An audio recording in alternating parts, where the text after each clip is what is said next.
Seguramente algunos de ustedes vieron Tercer Grado y si no lo hicieron, vale la pena. Parte de nuestro trabajo es justamente la revisión de los medios de comunicación, hacer algunos apuntes respecto de los contenidos que últimamente, sobre todo, y cuando me refiero a últimamente, esto tiene unos 6, 8 meses, ha significado una voz reverberante en favor de y en apoyo a la versión del oficialismo.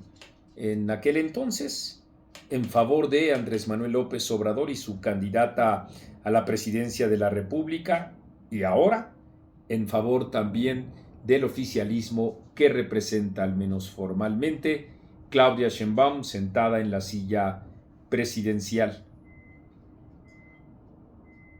Raimundo Rivapalacio señaló, ustedes recuerdan, la semana pasada, que a él le inspiraba paz y tranquilidad el traje blanco que usó Claudia Sheinbaum durante la toma de protesta del cargo que ahora tiene en la Cámara de Diputados, y así como un modista, él lo que hizo fue presentar un análisis de las formas, superficial entonces, aunque en los símbolos de la política también hay que decirlo, cuentan, pero que evaden la miga, lo sustancial, que como en ese momento yo comenté, implica el seguimiento de la política empleada por Andrés Manuel López Obrador en prácticamente todos los órdenes, en su relación con las instituciones, con los medios de comunicación, en la falta de diálogo, en el destrozamiento de las políticas públicas. Ella misma asumió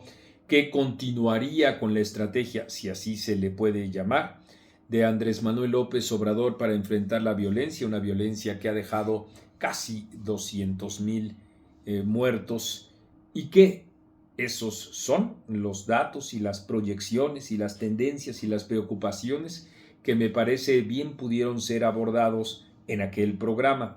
Como parte de la libertad de expresión, desde luego cada quien toca el tema que considere, como en el caso de Raimundo Rivapalacio, que subraya en el traje blanco de Claudia Sheinbaum, como en el caso de nosotros en Etcétera, que subrayamos justamente eso, la continuidad de estas políticas públicas que han significado un enorme fracaso para los gobiernos y el desdoro de la vida de los mexicanos.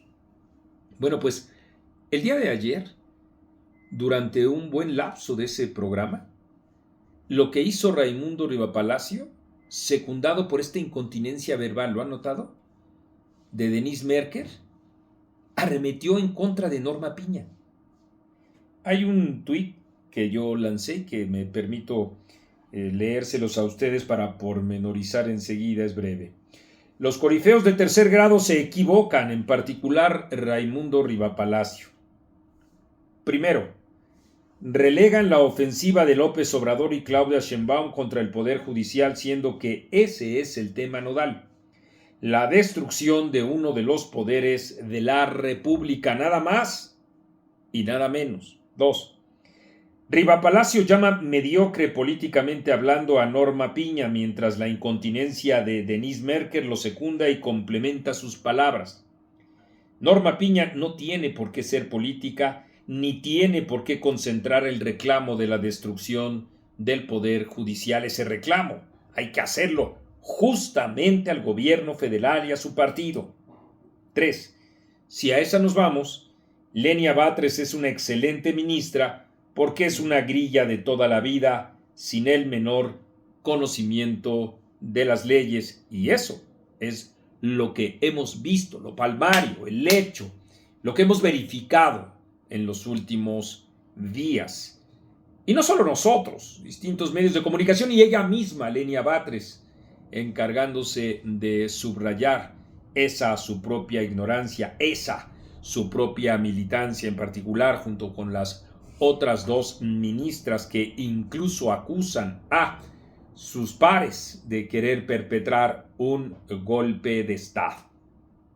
Eso es lo que pasa en algunos medios de comunicación y en algunos segmentos de los mismos, como este que señalo: una cesión, un declinamiento, una abdicación de el poder de la crítica y que en esa abdicación justamente la crítica se somete al poder. A ver, siempre con el pleno respeto, aunque se cobijan mucho en eso, de la libertad de expresión, cada quien subraya, desde luego, la bastilla o el saco, o el color de la peineta de alguna actora política, actriz política, o también otros nos fijamos en los contenidos, en la sustancia, sin dejar de subrayar que pues, los atavíos y las artificialidades forman parte también de la exposición de símbolos que en la política funcionan también en el terreno de la comunicación.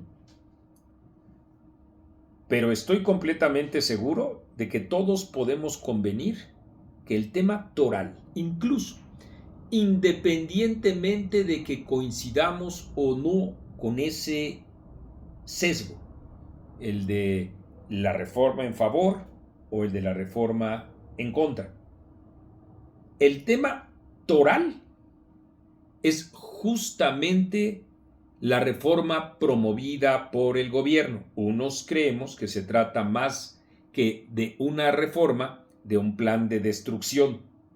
Pero, como digo, independientemente de nuestra opinión, ese es el tema. No el tema de si la oposición lo está enfrentando mal, que lo está enfrentando mal.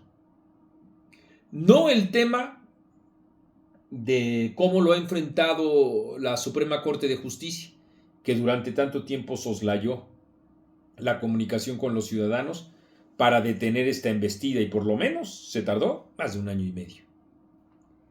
El tema nodal, la miga, el punto, el corazón, es el intento de socavar con el poder judicial, de acabar con uno de los elementos clave de la República Democrática Mexicana. Ahí es en donde, con todos los matices y con todas las libertades, se puede, vale la pena alentar el intercambio público. Desde luego sin soslayar los matices, pero el elemento clave es eso.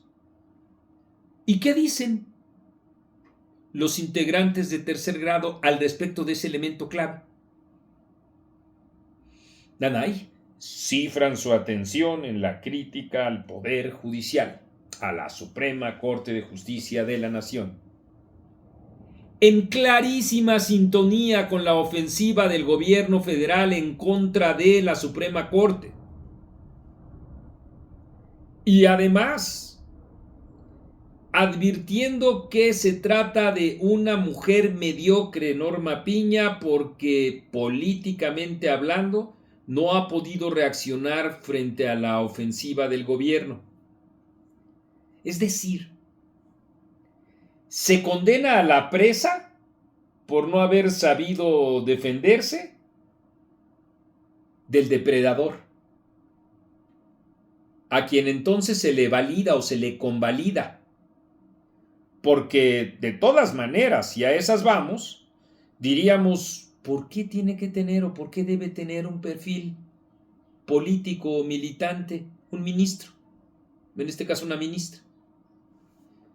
Si a esas nos vamos, entonces Lenia Batres sí es una extraordinaria ministra porque aunque no tenga la más remota idea de las leyes, es una grilla, como lo ha sido durante toda su vida.